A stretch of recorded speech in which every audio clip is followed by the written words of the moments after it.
ladies, gentlemen, boys and girls, I should say. And I have the pleasure of welcoming here Minister Giannini, Minister Pellegrini of the Slovak Republic, representatives from Digital Europe, and from European Commission. Shortly, in a few minutes, I'll say, also Sottosecretario Gozzi will join us and take part of this session. This is the final event of e-skills, an initiative of the European Commission to promote digital culture. Anitec has been the Italian partner of this initiative, has led many activities in Italy, including the responsibility of organizing this event, which is the final conference of the 2014 activities. Anticipate to you anyhow that this program will be replicated or continued in the next year. Now, which is the main scope of this initiative? Introducing and promoting digital culture. Digital culture is very important in everyday life today. More and more jobs are available in the field of ICT, and there are jobs for which quite often we do not find people, young men, which have an adequate level of preparation to take the job. So important in the evolution of the job map that there is an increase in the field of ICT. But furthermore, digital technologies are required in any activity which mainly young people look forward to, which young people look forward. We have, in fact, named our meeting today Making a Career with Digital Technologies. In other words, digital technologies are a powerful enabler to any kind of activities, not only in the field of ICT. And of course, if you want to diffuse digital culture, you have to start from school. You have to start from education. That's why we have here so many students, and that's why we have asked to our Minister for Istruzione, Università e Ricerca to open this session. And Minister Giannini has been always very supportive to this initiative since the very beginning. And so we have the pleasure of having her here for this introductory speech. Thank you, Minister Giannini.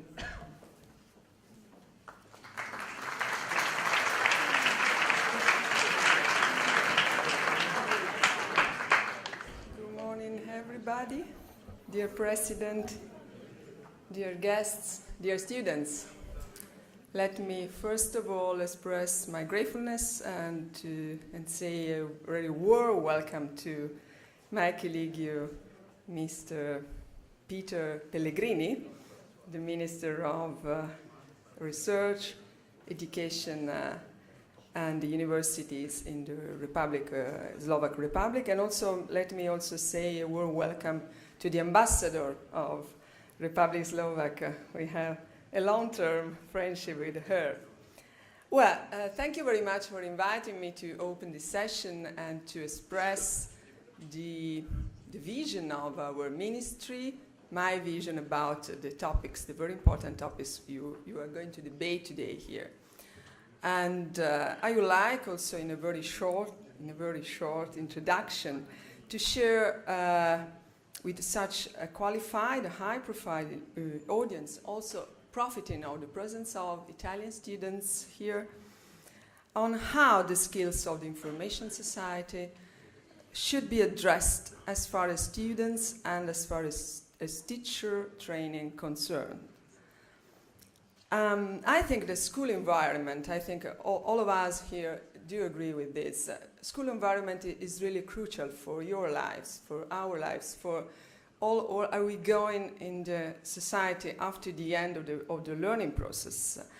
And school environment and the contents and methodologies we learn in that very important and long period of life can really conditionate, can really orientate our professional, both professional and relational abilities. So we must be very concentrated today in order to know, in order to imagine, in order to program and plan, which are the basic points we must maintain in our European educational system.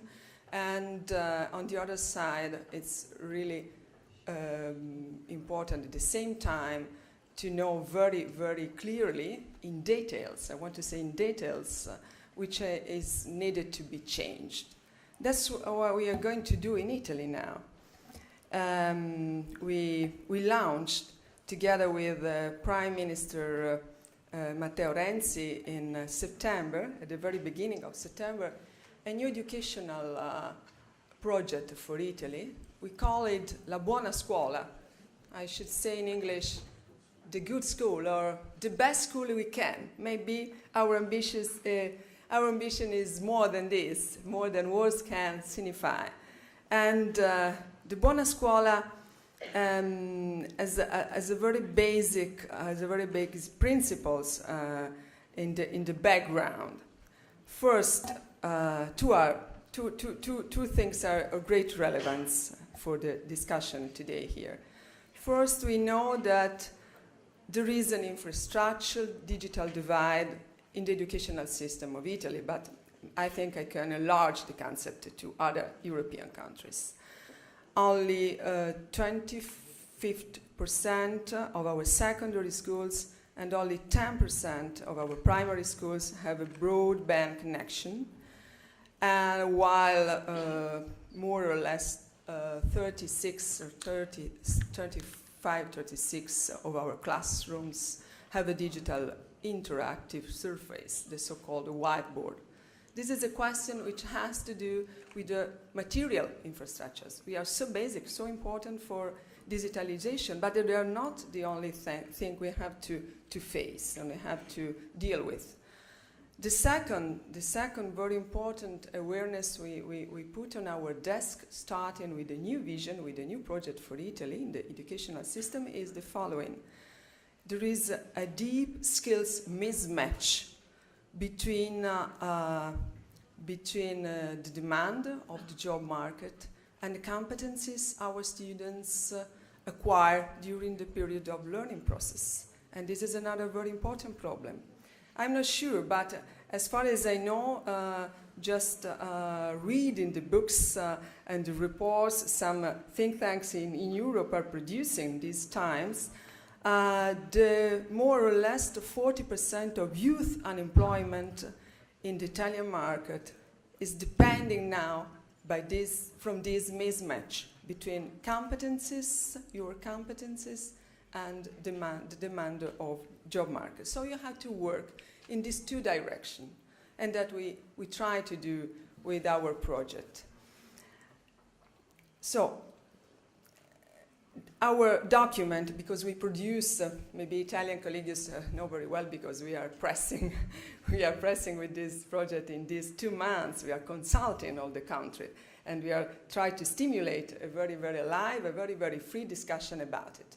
But just to say a few words, please, if I can, to our foreign guest today. We produced a document. It is more or less 130 pages, and we described in details some basic pillars of our vision. I try to describe now today the questions we are discussing about digitalization and e-skills in the field. Well, La Buona Scuola contains its own digital agenda, and its core, the basic core of this agenda, lies a comprehensive vision about digital skills and their relationship to job creation and the economy in a larger sense.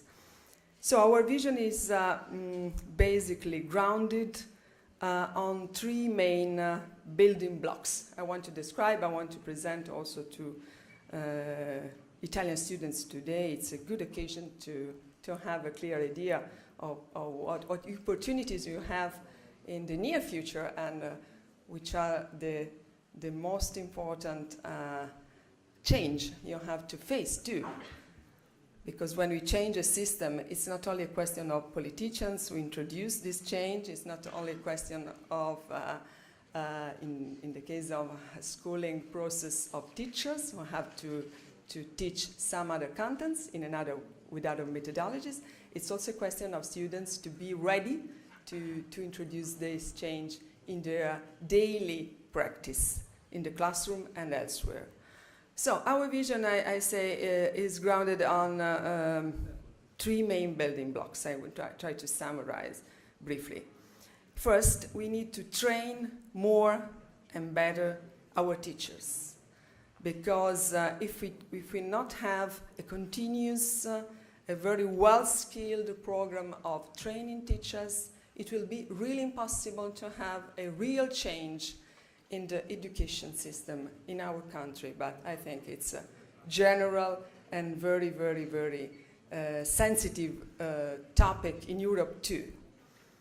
Secondly, we need to invest in digital tools, but we must concentrate our force on ending the digitalization job for each school in the country and on providing, upgrading, and innovating the kind of tools that most evidently are able to enhance our students' skills, school labs. So this is a question which has to do with methodologies. This is a question which has to do with coding, the so-called new computational thinking, which is not simply something which has to do with, how can I say, some contents, some new informations about technologies, some contents you have to learn if you want to be good users of the products. It is something which has to do, I should say, with the deep structure of learning and teaching. Third, and this is the last point, we need to refresh the skills we teach at school, and we need to innovate the contents and methods of what happens in Italian classrooms. You know, dear students, that what we're going to learn in all the different fields of our training, of our learning process in the high school, I think you are more or less, if I judge well, in the high school sector, they are going to be consumed and to be overpassed through the years in a very, very fast time. So you must be ready to refresh any time in your life what you learn in the high school, what you will learn in the universities or in a vocational training course, and you must be ready to be open, to have open mind in the learning process. This is the basic, in my opinion, this is the basic final purpose of a modern, really well-digitalized educational system. So, to do that, we need some basic elements. In my current position, you know, as in my life, I'm a scholar, I'm a professor, so I have also another vision. But in my current position as Minister of Higher Education, University and Research in Italy, I think that we need simply two basic points in order to actualize this very ambitious project. First, we must have money to be spent immediately in a very concrete way to do these three new aspects, something very real, something very concrete, something which can be ready for all your generation too, and not for the far future. And I'm very satisfied, Mr. President, because in the last decision we assumed in the Italian Parliament we decided to invest 1 billion euros next year for the Buona Scuola, for the Italian school, and 2 more in the second period, which is a period of 2 years. So we'll have, the first time in a long-term perspective, 3 billion euros for the school. So I think it's a very good, important result for you too. Of course, it's a very important result for me too. Secondly, because money are not enough, in my opinion, they're they're basically the ground of the process, but it's not enough. So, secondly, we have to describe really in details what we have to do. I choose one example to be very concrete. We have in Italy, I think you have in your country, Mr. Minister, and it's an European tradition, this is called laboratories, which are the pillar of technical education, professional education. They've been in my country one of the main supporters of the industrialization process in the last century. So we have to renew these laboratories. We have to change. We have to do to move from how can I say, a museum perspective of this kind of cross-fertilization places in order to let them become real, the new places where students can combine theoretical and practical competences. So, in this way, we assign a special amount of money to this project, and we combine this project to the all general vision I tried to summarize here in the first part of my introduction. Secondly, we have, and I'm going really to conclude, Mr. President. Secondly, you have to have a clear-cut framework of your competencies, the competencies you need. I'm asking you very frankly a basic question. Which is your competence in second languages now? Are you able to speak second language in a C2 or C1 level of the European Common Framework? I do hope it is. I'm not sure it is for all of you. So, another very important competence for the new literacy now, for our students, I think it's not only for Italy, it's for all the European area, is try to have students very well prepared, very well concerned in second language acquisition. So this is another piece of the building we try to actualize in a short time. So we are aware that digitalize, try to modernize, try to have a new space for learning. I should like to use this definition. A new space for learning in our schools, in our classroom, is a very, very high-profile challenge. It's a very, very ambitious project. But I think it's our duty. I think it's your right. I think you are on the right way in my country. Thank you. Now I have the pleasure to welcome Peter Pellegrini, Minister of Education, Science, Research and Sport as well, from the Slovak Republic. That's why he's got such a nice figure. Please, Peter.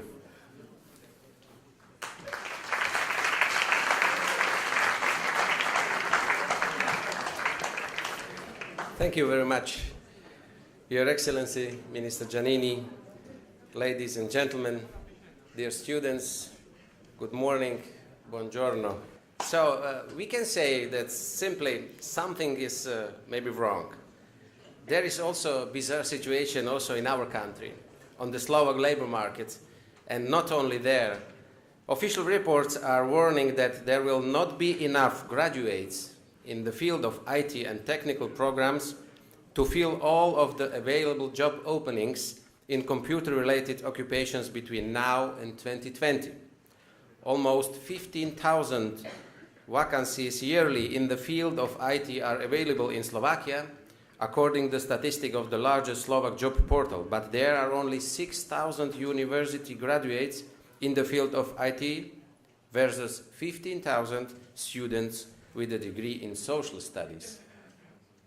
Schools and universities produce an excess of graduates in professions for which there is low demand, and there is a shortage of graduates with IT and technical education. By 2020, Slovakia will lack over 20,000 qualified workers in the field of IT. What is the reason for this strange situation? Some say it is the fault of the education system, for which the government is largely responsible. The argument is that the education system does not meet the needs of the market.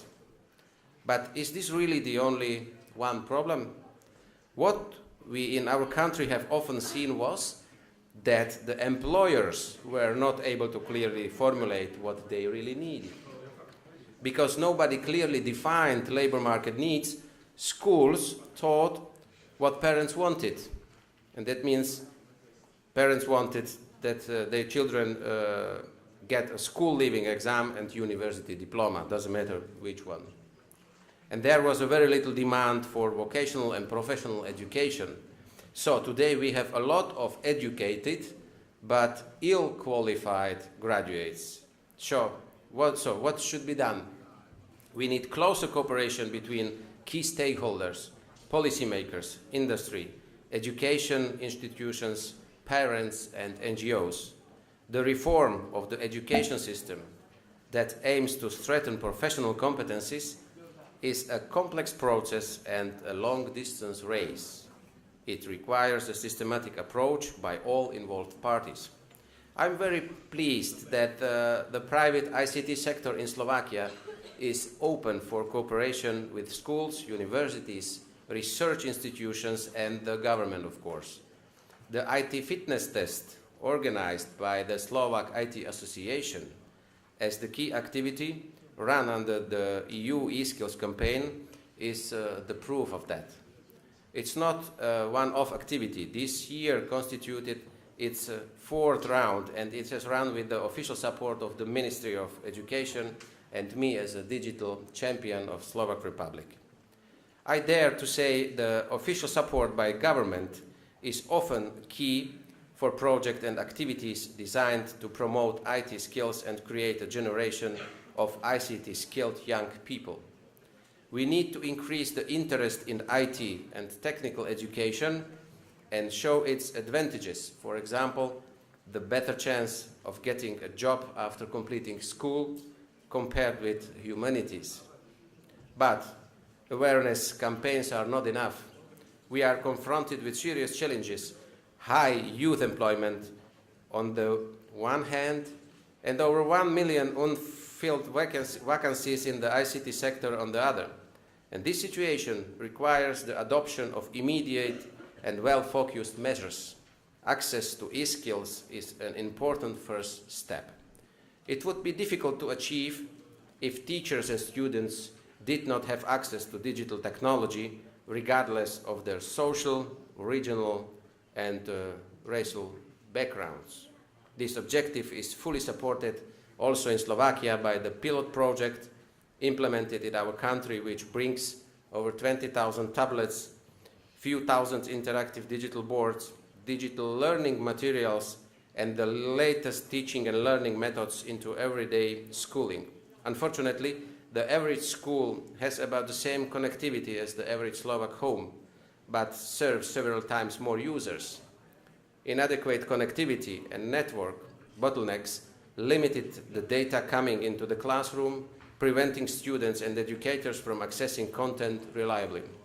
Schools cannot take full advantage of the digital technologies they have.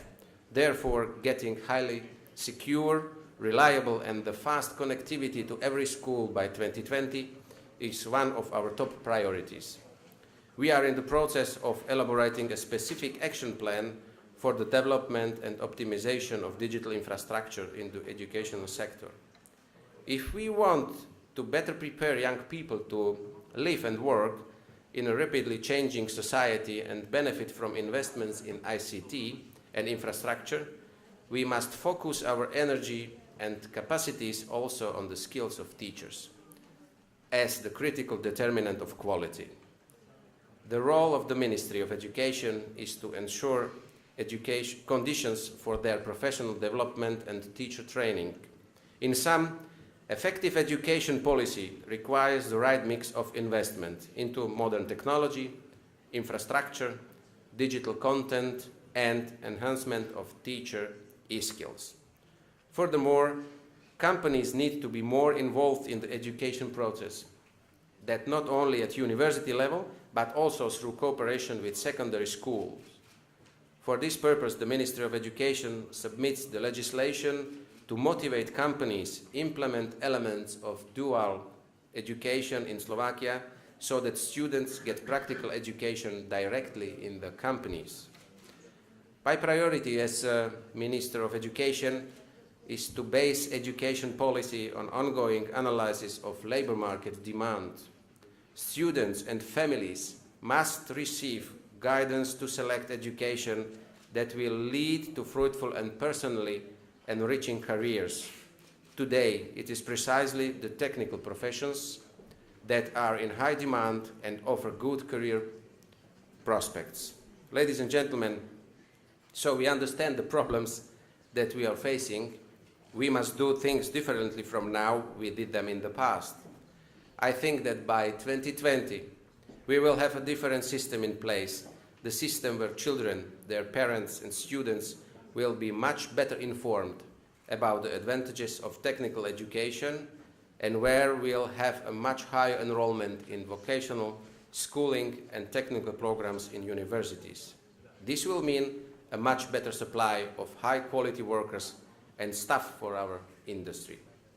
We just need to all pull together in the same direction. Thank you for your attention.